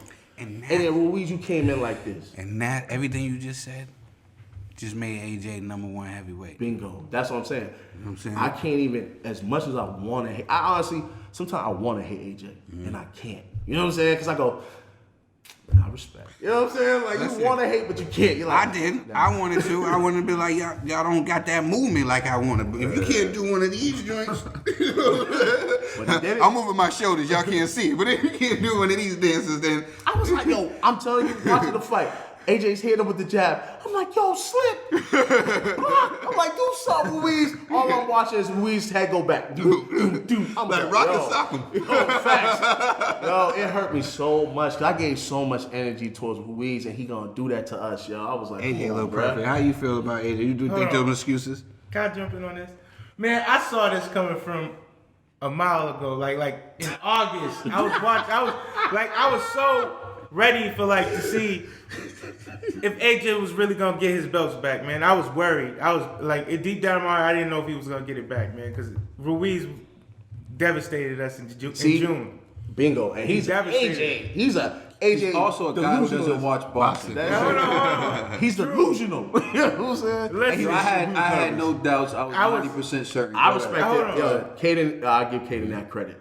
He never broke, never flinched. He never no broke. nothing. I was following, but I was watching. I was watching the video press. Everything. But I was watching. He's like, get out. Like, you can see out there, but you can't do nothing. No, I was following everything. I was seeing what AJ was doing. I was seeing what Ruiz was doing. There was times I come on, I was like, damn, yo, look what he just posted. This dude Ruiz just ran up the street and he's tired. I was like, what the heck? And then there was AJ came out. He lost mad weight. I was like, damn, yo, he's looking real good. Ruiz saying he lost 30 pounds. I'm looking like, yo, he looked the same, a little bit heavier. And then more weeks go on. I'm watching. They released one night. Ruiz released his little documentary before he go off. He's in the mall shopping. He go to restaurant. He's eating pizza, chicken wings. I'm like, this dude ain't taking this fight that serious. He really think AJ a little bitch. You know what I'm saying? He wasn't respecting AJ. Listen, I hate when y'all, every time y'all say he didn't take the fights, it brings a sharp knife into my side, yo. Every time y'all say and he went out and he was I honestly thought that this was the plan. I think that he put this weight on to land a shot. People keep saying that, he wasn't. I was seeing other tapes, not the tapes where he was really in there. I think at first he did try to start slimming. Because that's what we were seeing. And then he seen that AJ was, yes sir, he was slimming down. We had a discussion. We had pictures and There's a everything. picture of him There was sitting two down with pictures. Michael Hunter where he looks a lot There was slimmer. two pictures. And we had a discussion here about them losing their weight. He was holding his stomach in, yeah. Then I think he changed the idea once he seen how lean AJ was getting. And then he heard what Mike Tyson and everybody else was saying.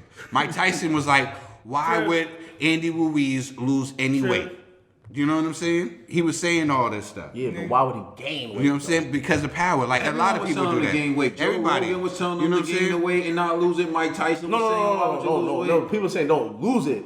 He didn't just maintain. He gained. It was a surplus. That's what happens when you lose weight in the heavyweight division, right? So it's not about how much weight you gain. It's I've been saying this for the longest time. You don't train for the scales. You train to go 12 rounds. That's why I told y'all when I heard AJ saying that, I knew he was going to be a different guy. Because before, I think he was training for science. Oh, they tell you do this, do that. Nah, bro, you a boxer, so you train to go 12 rounds. He was training for a different fighter, man. So, he really was. He was training for Gerald Miller, dog. I mean, we can go on with that. We'll move on to your thoughts on Andy Ruiz receiving a high ranking from the WBC. Apparently, the WBC is now going to rank Andy Ruiz very high in their rankings for a shot at Deontay Wilder's title.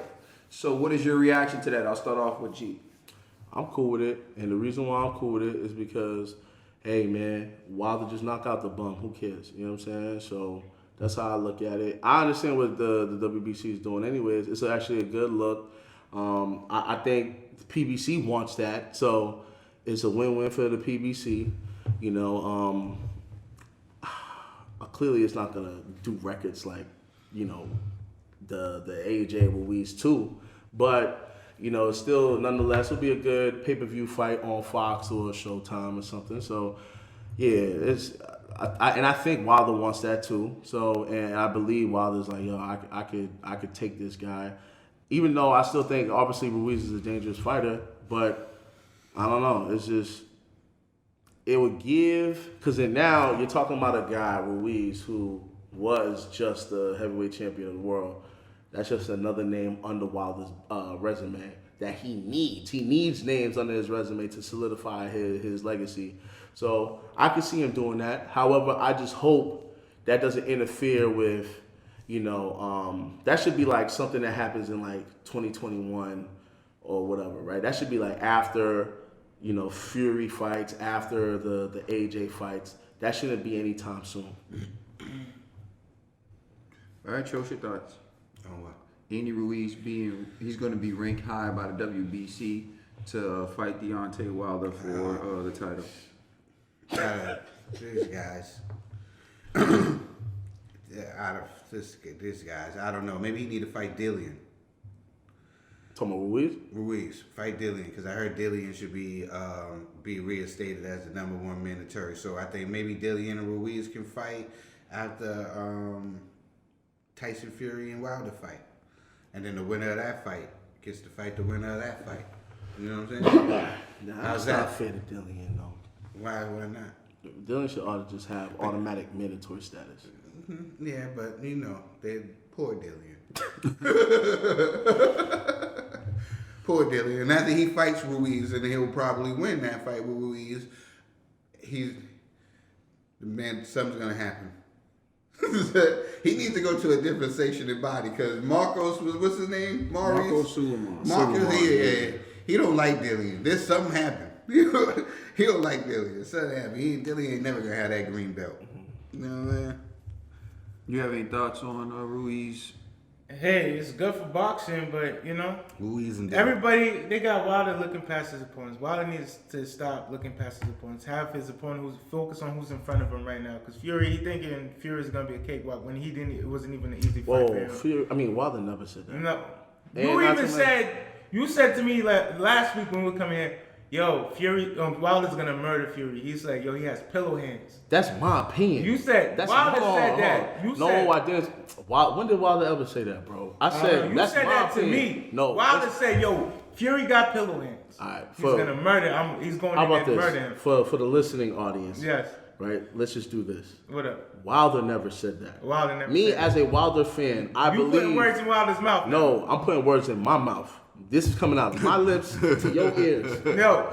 Wilder, I believe, this is G, I believe Hold up. Wilder's gonna knock out Fury. Wilder's not saying, yo, he's a cakewalk. Wilder's not saying, WBC, put him up there so I could take out Ruiz. That's not Wilder. G. This is the WBC doing that. G. Go ahead. Yo, you said to me, you was like, yo, Wilder said Fury's food. How about this? I don't want to. When did I say that? That's why the wages is where it is. No. You were so confident. No, I'm confident because I believe Wilder's gonna knock out Why does Fury. it matter? Make your point. My point is, Wilder shouldn't be looking past his opponents, like focusing, like thinking of fights that aren't even He's not- contract. He's not doing He's it. not. That's not him That's doing not him. it. That's the WBC. All right. Yo, this guy's crazy. I'm not crazy. But it's good for boxing. All I'm gonna say is good for boxing, and it's just good for boxing. I mean, like I said, Ruiz going over there. All I'm saying is good for boxing, and It's good for I'm boxing. leaving it there. I'm gonna leave it there. But y'all Wildettes, something else, man. I swear, something else. But you know what I'm saying? But hey, listen, I don't think that Ruiz should be rated anywhere lower. You know what I'm saying? He was just once holding the belts. You know what I'm saying? He was a babysitter of the belts. So you know what I'm saying? You call him babysitter belts when you ain't hold it that long. You know what I'm saying? He was just I respect babysitter. it. You know I what I'm respect saying? it. So while he was babysitting the belts, you still got to give him credit for babysitting the belts. So yeah, if he's gonna be, he was just keeping the throne warm for AJ. You know what I mean? he had to big enough to keep it warm. You know what I'm saying? It's winter time. You know what I'm saying? It's winter time. You know what I'm saying? What you got? What you think about it? I'm not surprised that a man says he didn't train for a fight, and then they're like, "We want Wilder to fight him." Moving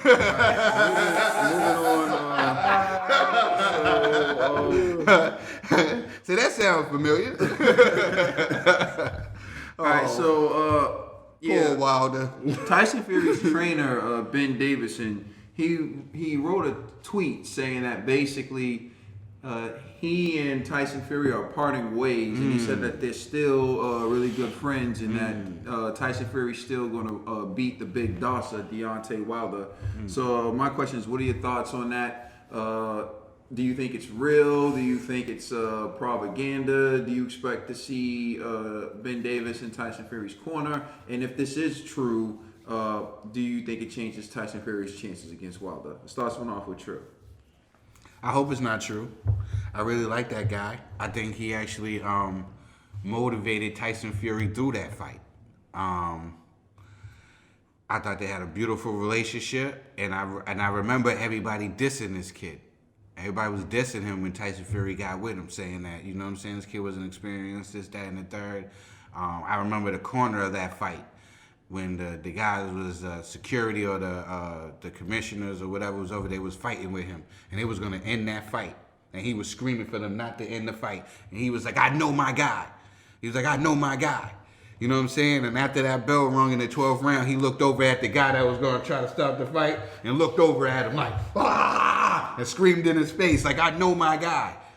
That passion that he had for Tyson Fury, oh, man, that's a connection and a love that I hope that this is just playing mind games. Because I really want this guy to be in his corner in this fight. I think he was perfect.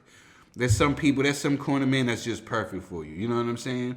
And this guy was just perfect for Tyson Fury. The way he communicated with him, the way he motivated him. He motivated him and told him what to do. He didn't just do a Teddy Atlas. Like, you just go out there and be explosive. You can do it, baby. Woo! Fireman. You know, they go out there and put out that fire. He didn't do that. You know what I'm saying? He told him exactly what he needed to do. He was like doing the 3 jabs, try to go that fake downstairs and then go up top. He was telling him exactly, he said, you can do this, champ, how you feeling? You know what I'm saying? He was there in the moment with his fighter, and I thought that was a beautiful relationship. Basically, all I'm trying to say is I just hope that they're joshing.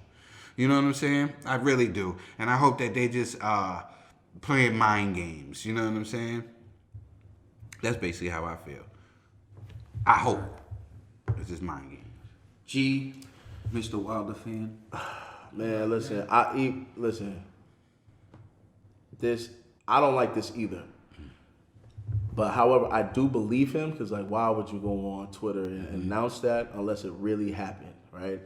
Yeah, So he ain't that type of guy that's yeah, gonna be you know what I like, mean? you know Like, what I'm saying? yo, they have a different type of relationship. You know what I'm saying? You're talking about the guy that helped like Fury lose over 100 pounds, get clean, turn his life around, become a household name all over again. So to me, I'm just like, what happened? You know, like right now it's too early for me to do my conspiracy, so I'm gonna hold off on that. Probably by next week or two, I might have enough evidence to make a somewhat of a case. You know what I mean? But for now, I just be like, I feel like that's not right because Fury right now has the potential to make 2 humongous fights, right? The Wilder fight, and after that, the possibility of an AJ fight. Even if he loses to Wilder, AJ can still fight him just to do, you know, kicks and giggles in the UK and make that a huge fight. Why wouldn't you have your partner by your side to make that bread with you? You know, and so I need to know what is the reason. Is it because maybe Fury's thinking he's inexperienced as, you know, an elite level coach? Or is it like they just had an argument and where they're just like they're not seeing eye to eye, and Fury just feels like maybe his career needs to go in another direction? You know, it could be a number of things, but we don't know yet. But either which way, is it ain't cool, man. Like that's been your partner for real. That's really like your man's like that. Like I hope they could like work it out. Even if he's not the head coach, he should still be involved. On the team. Yeah, exactly. Yeah, definitely. Yeah. Maybe, I don't know. I hope he wasn't because of the other guys on the stable. Because don't the guy train back Saunders? I don't know. I think he does though. Yeah, I'm not. He trained better than 100% Saunders. certain. I hope it ain't because of that. What do you feel? You think they joshing? I don't know, but I do know that for the Wilder fight, he brought in Freddie Roach, and so I think if he's leaving Ben Davidson, maybe he's just gonna roll with Freddie Roach, And I'm not the one to do conspiracies. I leave that to Conspiracy G. Although he usually gets on my nerves with his crap. But one thing I could foresee is that Tyson Fury told Ben Davison he wants him to take a back row, and he wants the head trainer to be Freddie Roach. And Ben Davison said, you know what? I wish y'all well. I'm just going to exit the camp. And I think that could be something that happened. I think it could have been a scenario where he was like, look, either it's me or it's Freddie. And Can't do both. And Fury was like, well, then I'm gonna roll with Freddie, or he's making a power play. Like, I'm not gonna compete with Freddie. Either you want me or you want Freddie. And then he just tweeted that out to force a decision. So I really don't know, but like it could be one of those scenarios. I think. Either way, he'll beat Wilder because Wilder can't box. All right. So we got coming up in January. We got some stuff coming up in January. We do. But another thing we're gonna talk about, we kind of touched on it already, was the WBC reinstate Dillian White as interim champion and as Deontay Wilder's mandatory. My question is plain and simple: will Deontay Wilder ever fight Dillian White? And I'll start this one off with G. Yes, in 2021. You know what I'm saying? Because 2020 is kind of booked up. Because think about it. If Wilder doesn't get past Fury, then the answer is no. You know what I'm saying? But if he does get past Fury, I'm hoping that him and AJ do the undisputed fight. And then, Wilder only fights like twice a year anyway. So that's going to be Wilder's 2 fights for that year. And then in the beginning of 2021, that's when he fights his mandatory, and he finally gives Dillian White the shot. That's only if he gets past Fury and AJ, which admittedly so, these are tough tasks to overcome. I do believe in Wilder though, so I could see Wilder fighting Dillian White in 2021. True, do you believe that fight will ever happen? Poor Dillian. I believe it when I see it. It's mandatory. They just said about Ruiz being the #1 mandatory. I bet you they gonna weasel that in before Dillian. No, they didn't say Ruiz is a mandatory. He don't need to be.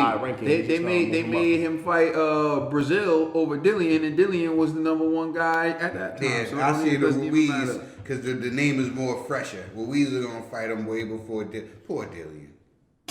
Dillian need to fight for a different belt. Yo, that's what I've been saying. Ned, do you believe that Wilder will ever fight Dillian White? I don't think it's gonna ever happen. It's wishful thinking, Poor Dillian. Dillian, it's not gonna happen, man. It's like poor Dillian why did schedule? I don't know. He books himself up so that he doesn't have to fight certain competitions. So Wilder said he would stall out Dillian for 2 to 3 years. They didn't even know Wilder. It was on Marcus. Yeah. What's his name? Marcos. Hey. Solomon. If it happens, I'll be glad for Dillian, but poor Dillian, man. I'm going to keep it a buck with you guys. I don't think it will happen, but it depends on Dillian's next fight. If he tips the scales at 171 pounds again, and he looks the way he looked in his last fight, Wilder will be so amped to fight him. Because that's the kind of guy Wilder is. You knew I was going to say the truth. Yeah, if you're looking for the truth. But if Dillian White gets back in shape and he looks like the guy who beat Oscar Rivas, Wilder won't fight him.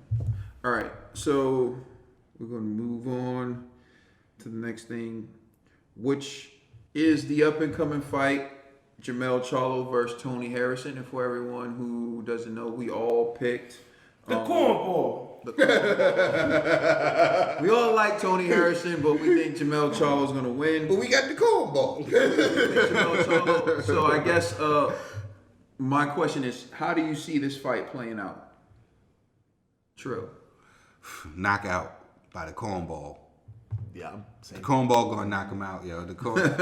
Listen, it's alright, yo. There's a lot of cornballs that are like talented and that's dope. You know what I'm saying? Like people that I think that are corny, like in personal lives, like they do corny stuff, but they're like dope. Like I think Jay-Z is one of the dopest rappers, but I know he did a lot of personal stuff like that I think is whack. You know what I'm saying? Floyd, I think he's the greatest boxer ever. But then there's things that Floyd does outside the ring. You know what I'm saying? This one, the cornball. I don't agree with how he acts, but he about to go ahead and put in work.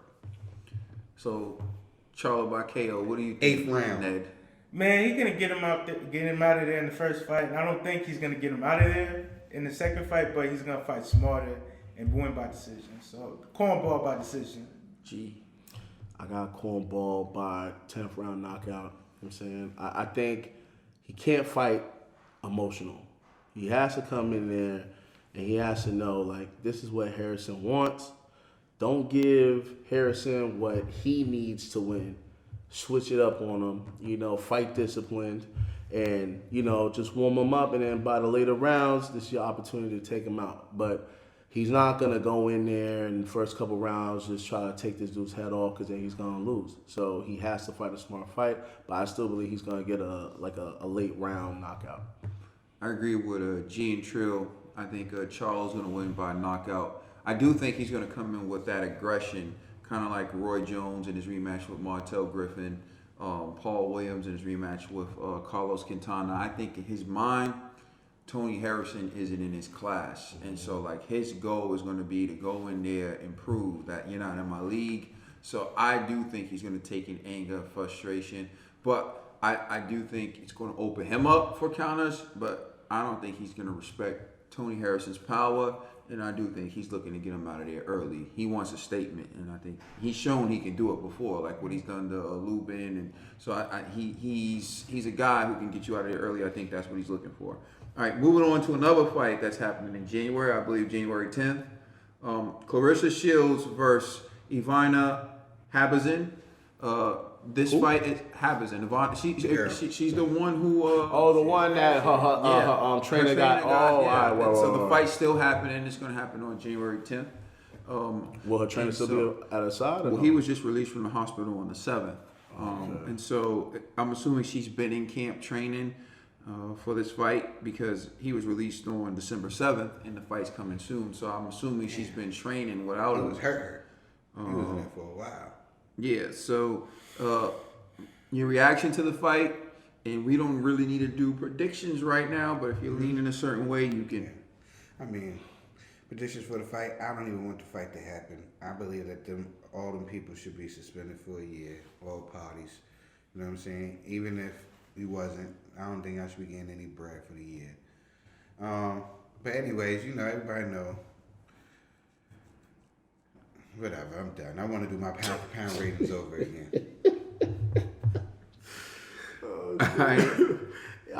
I'll be honest. This is even more, like, I was already going with Clarissa on this one, but like her opposition is at a major disadvantage. Like, I'm pretty sure her head trainer is not going to be present during that fight. He still needs time to recover, so she probably has to, you know, work with another trainer. And, you know, that chemistry may be a little off. And then, you know, Clarissa's Clarissa, right? So she's strong, she's fast, and, you know, she has a lot of heart and talent. So, you know, I'm being honest, like, the scales is tipping towards Clarissa's side. You know what I mean? It's homegirl, man. Shout out to her, but I don't know. I think maybe we should postpone this fight a little longer to wait until her trainer could, you know, be at 100% to support his fighter during this fight. Well, the way I see it is, and Trill brought this up, this was probably Ivana's biggest payday, so like she can't afford not to take this fight. Clarissa Shields, of course, is going to be one of her biggest paydays too, and I'm sure she was already banking on making that money, and she didn't get it. I mean, it's a tough thing, you know. I get the side, because I am on the side that you can't let people do certain things that are going to cost you in your profession, in your life, and in your career, and I do think Clarissa Shields made that mistake. However, you know, it was her brother who did this, and her brother was just released from prison. But I do think it is also possible to overestimate the goodwill someone has for you and your success.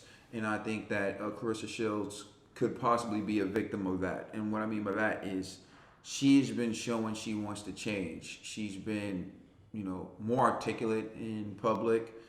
She's fixed her teeth. She's done. Oh, she did? Yeah, I didn't know that. yeah. She's fixed her teeth. And she's dressing like a woman. Like she's dressing, and she's looking good. Like if you see her, you're like, okay, like I see you, Clarissa. Like she's making certain changes in her life that I think are for the better. The only thing I would say is this incident kind of set her back, but the only excuse I can give Clarissa would be, say I saw someone I know or someone I consider to be fam, and I'm like, okay, I'll get you in this restaurant, and I think like on the strength of me, this person's gonna behave, and then they go in there and then they act a fool, and then by association, the restaurant's like, yo, you can never come here again. And it sucks because it's like, look, if I knew this person was gonna behave that way, I wouldn't.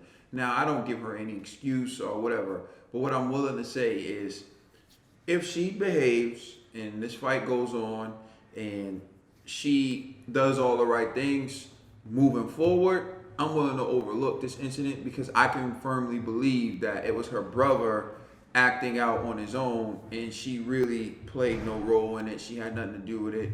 I don't have any reason to believe that she played a role in it. But learn from this situation. Don't have your family on the stage. They can be in the crowd. I don't see Canelo's family on the stage, and his family's fighters. He got a family of fighters. Brothers, yeah. I don't see them all on the stage. It's rare even when I saw like the Klitschko's doing their thing. Now, like the only time I would really see the Klitschko's is like when they do like that psych job where they send the other brother to wash the hands getting wrapped. But like, so you just got to be more intelligent with it. I mean, I'm with Shields. I believe Shields will win. I want Shields to win, but I want Shields to learn and be better because I do think that she can do a lot for women's boxing. Ned, I'm sorry, you were on Shields' side from the beginning. I was, and I stepped off, and I agree with you, Kaden. I want to see Clarissa like redeem herself. What happened? That situation that happened in what was it, September? I don't know. Well, the incident with her brother attacked Bashir, it wasn't pretty. It was ugly for the sport. I think she's learned a valuable lesson now. Like, we shouldn't you jeopardize her career and handle everything in the ring. So I just want to see her be better. That's all. I hope help so. out Flint, Michigan. I was really disappointed, and I agree with a lot that Kaden said. My thing is her. The reason why I blamed her, it was because of her energy. I believe in energies. And the type of energy that you give off is going to make the people around you have that same type of energy. And that's why I faulted her. Because she came in with that energy. And the way she used to talk. With that certain type of energy, the people around you, they're going to come with that certain energy. Not just her. It happened with other fighters too. And then their peoples get involved. It happened to Deontay Wilder when his other people done got involved. Is if you come with a certain energy, your people are going to come with that energy too. You know what I'm saying? So that's why I was going at. That's why I blamed her. If she fixed her energy, then the energy around her. You know what I mean? You lead by examples. You know what I'm saying? Especially if you the head.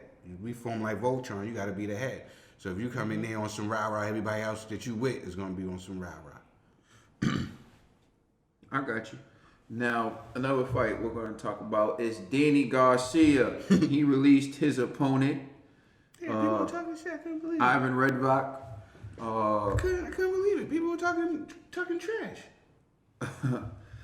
About the opponent? Yeah. So you like the opponent, Trill? Yup. All right, let's hear it. I don't have no problem with Ivan. Let's get some get back. You know what I'm saying? I thought AB was gonna get the get back. Oh no. You just ain't gonna do that to Devin Alexander and think that one of us ain't gonna come back and get with you. You know what I'm saying? It was supposed to be AB in that ring. AB, you let me down. We was supposed to get this punk at 144. You know what I'm saying? But you know what I'm saying? That's who AB was gonna fight. Ivan. To get the payback from where he knocked out Devin Alexander. Ivan is a tough fighter. He's coming to fight. He's nothing special about him. You know what I'm saying? There's nothing special about him. But if he catch you, he gonna catch you. He's a workhorse. He's coming to work. He's coming to work. Then he gonna knock him out, but he's coming to work. You dig what I'm saying? And if anybody you picked, people are gonna have a problem with. You know what I'm saying? You put him in there with Josito Lopez, they would have had a problem with. This guy, if this guy would have fought Josito Lopez, it would have been a tough fight. This guy is not a bum. People just don't know boxing. They feel like if they don't know the person's name, then he ain't know. He you know what I'm saying? But this guy, he's been around the block and he's tested. I think he only got one loss, I believe. You know what I'm saying? I'm not sure. He got a few. He got a few? Oh, Yeah. I thought he only had. I only seen him lose one time. I know he lost to Molina. That was a tough fight. But shout out to Molina. Molina's a tough cookie. You know what I'm saying?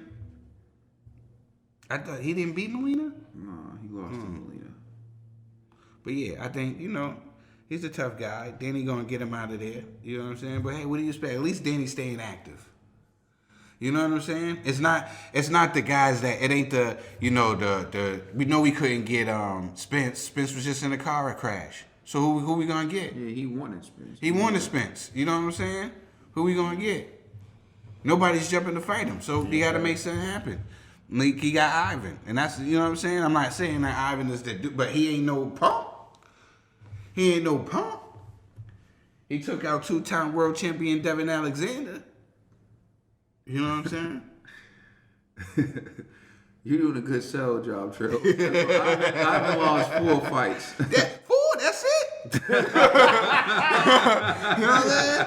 Look, you know what I'm saying? Still elite. Trill got different energy with your door right there. Yo, one of those losses came to Tevin Farmer. Yeah, that's not bad. That's not bad. Listen, it's who you lose to. We ain't get mad at Pacquiao. Pacquiao got over 5 losses. We ain't say nothing to Pacquiao had Pacquiao. like 2 of those losses before When he was like 12 years old. But, He was 12. That don't count. You know what I'm saying? The losses don't make who he was. And this kid Ivan, just like all the other guys, he's learning on the job. You dig what I'm saying? It could be one of those situations. There's been a lot of greats who then got some losses. Like Tevin got like 3-4 losses on his record. You dig what I'm saying? He does. You know what I'm saying? So, and Tevin's that dude. You know what I'm saying? So, Ivan, if Ivan's gonna be a tough guy, he's a tough opponent. Anybody that's is criticizing Danny, you go 12 with Ivan. You know what I'm saying? But Danny gonna knock him out like 6th round. Ned, do you know who Ivan Redrock is? No, I do All not. right, G. Yeah, so I actually agree with Trill on this. And on top of that, though, I would say this is a good tune-up fight for Danny to move back in and fight the elite level brothers. So, he's been inactive for a while. So it's like you can't put him with a top dog. Even though I was hoping he was going to get the Pacquiao fight. That didn't happen. They're not you know what I mean? These top guys are not gonna fight Danny. Pacquiao say, "Oh, I was gonna do it." They're not called. You don't think Danny want this bread? Danny want this bread. I know that. No, I know. I'm not talking to you. I'm talking about the other people. Danny, I agree with you. Danny want this bread. Pacquiao don't want to fight him. Spence got the car crash, but Spence wasn't gonna fight him. You know what I'm saying? Sean don't want to get back in there again. You know what I'm saying? Keith is laid up. You know what I'm saying? Well, he was scheduled to fight Spence. Who? Danny. He was scheduled to fight Spencer. You see what happened? That car crash. You know what I'm saying? So what you gonna do? That fight was actually the fight that was going to be happening, but unfortunately, he's left without an opponent. Anybody you put Danny in, if it wasn't anybody, Danny gonna knock him out. If you ain't in the top 5, if you are not in the top 5, everybody from the top 5 down, Danny is knocking you clean. He's knocking you out. If you from 5 down, Danny's not. No matter who you put him in that ring with, it was Josito Lopez. Who's the other guys? Molina, whoever the usual suspects. The usual suspects. I like that. Danny was knocking him out. Nah, that's real rap. Knocking him out. You know what I'm saying? Hey, look, man, I'm gonna be real. Like, what do you want him to do? You mentioned Ugas, and I thought that would be a really good fight. But if I'm Ugas, I don't take that fight. You tell me I'm Ugas, and you tell me I have a few weeks to fight Danny Garcia. I say thanks, but no thanks. Thanks, but no. Keep the change on that. Like, I'm good. So with Molina. What other fight was he really gonna get? Now with this fight, it's one of those things where it can be a trap fight. Danny has to take him seriously, which I think he is. It's also a tune-up, like G said. It's one of those things where he has to stay active. He was about to have a really big fight, a huge payday, and if I'm Danny, I'm kind of upset because Danny Spence was an opportunity for him to become the number one man. It was an opportunity for him to get his glory back. And he wanted And it. now he'll never really get that glory back because even if he fights Spence and then come back and he wins, everyone's going to say the car crash. Car crash. Yeah. Exactly. So now he'll never really get the shot. So I'm just posing this. I've heard Bob Arum mention that Terence Crawford will be a 10-1 favorite over Danny Garcia. But not after last night. Not after last night.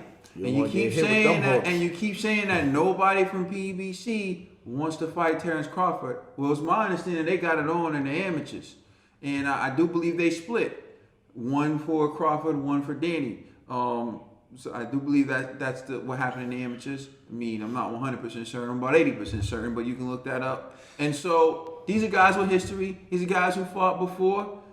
Make it. I want to see the 10-1 fight because I'm gonna bet on that. Let them odds be 10-1. I'm gonna bet on that. I'm betting on that. If the machine was catching with hooks like that, If them odds are 10-1, I'm taking them. I'm taking that bet. So I would really like to see Danny fight this guy here. You can't overlook anyone, but if he gets past Redback, I want Danny to call out Terence Crawford and say, "You've been looking for a fight across the street. Here it is, buddy.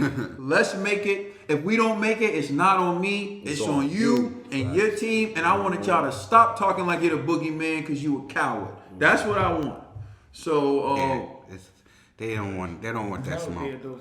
So we got one last fight to talk about. December 28th. Javante Davis versus Gamboa. About to do our predictions? No, it's the 28th, man. We got a week.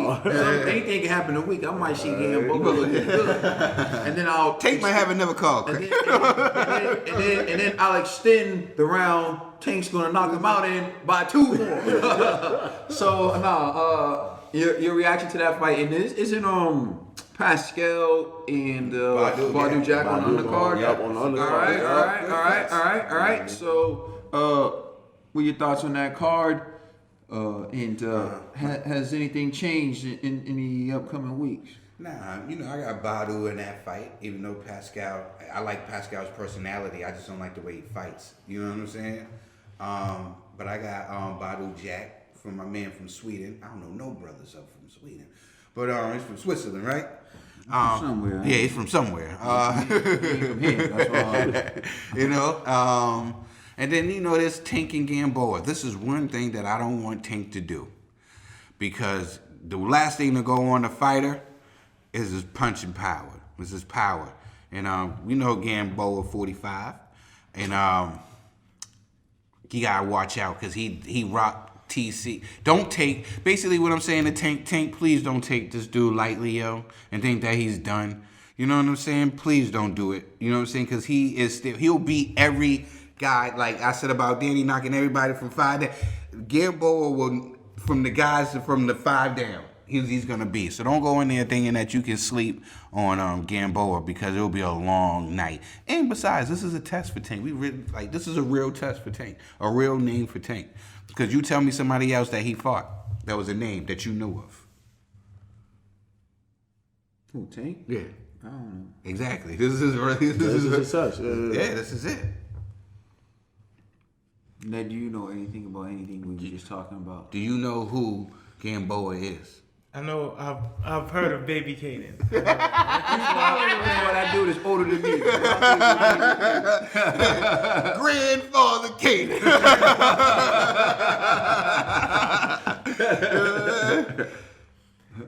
And I did pick Tank. I said Tank would win that fight, and I still believe Tank would win that fight. But last week y'all got on me about not knowing Pascal or Badu Jack, and this week I still do not know. I still not know. What an idiot.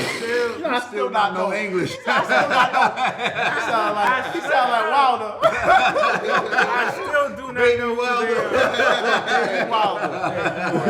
I still not know. We can't have multiples of champions. That is the G. What's up?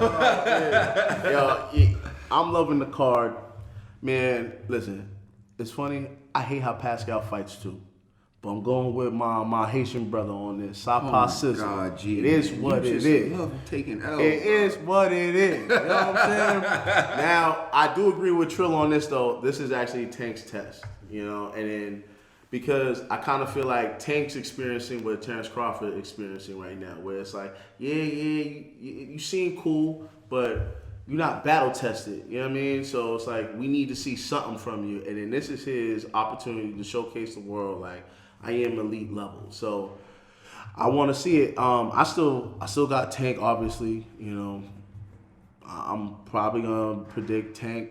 Probably I'll say second round knockout, because I don't really see much from my mans right now, especially at this age. But Kaden could be right. Maybe we start seeing him in training camp. We start seeing footage of him sparring or hitting the mitts or whatever. Maybe I might be like, oh wow, he's working on something, but I doubt it. I still have Tank on this one. Tank on, put that hurt in. So yeah, it's gonna be an exciting lineup.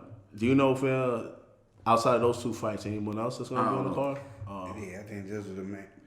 Actually, I wanted to say Maurice Hooker, but I'm not sure. I'm not sure. But yeah, that's gonna. Isn't Maurice Hooker with Yeah, the but Top Rank? Yeah, I thought he was with Top Rank.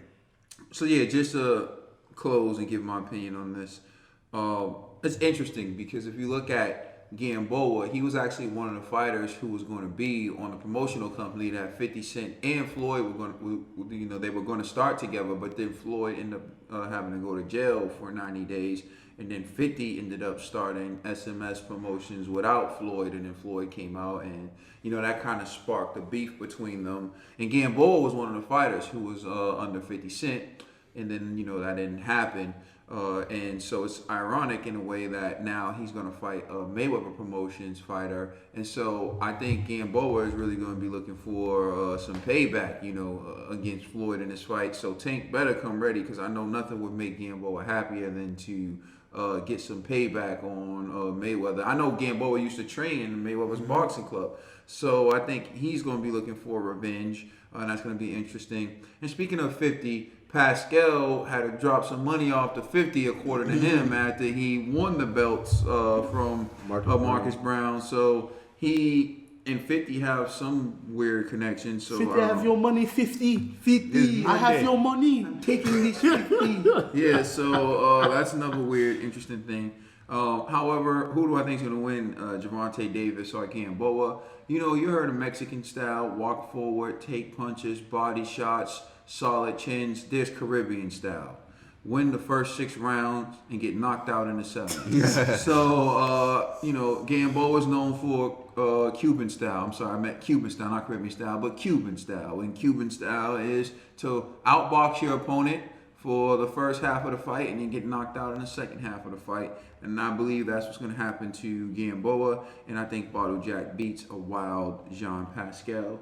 And so that's my predictions on those fights. Yeah, Anthony Peterson is fighting too on that card. Yeah. Boxing Bros Podcast. Was this the third episode? 3. Yes. Yes, sir. That's it for subjects? That's it, man. We done, man. Oh yeah, please like and subscribe. You can check us out on Instagram, Twitter, Facebook, and you can listen to this podcast on Spotify, iTunes, Google Play, or anywhere where streaming platforms are where you can stream anything. Yeah, we on Stitcher, we on Podcaster, Castro, Pocket Cast, TuneIn. We on Google Play, iTunes, Spotify, all that good stuff. We everywhere. You see us there, we everywhere. You know what I'm saying? Thank you for rocking with the Boxing Bro. You ain't never there. Thank you for rocking with the Boxing Bro. This is Trill signing out. Peace. TV, baby!